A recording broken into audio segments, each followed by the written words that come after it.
So the Chilean miners have been rescued. What's your feeling right now? How are you feeling about the whole rescue of the Chilean miners situation?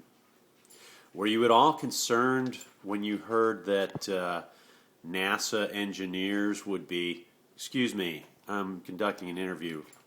Were you at all concerned when you heard that NASA engineers would be collaborating with the Chilean mine experts? Did you fear then that the rescue capsule might explode upon entering the Earth atmosphere?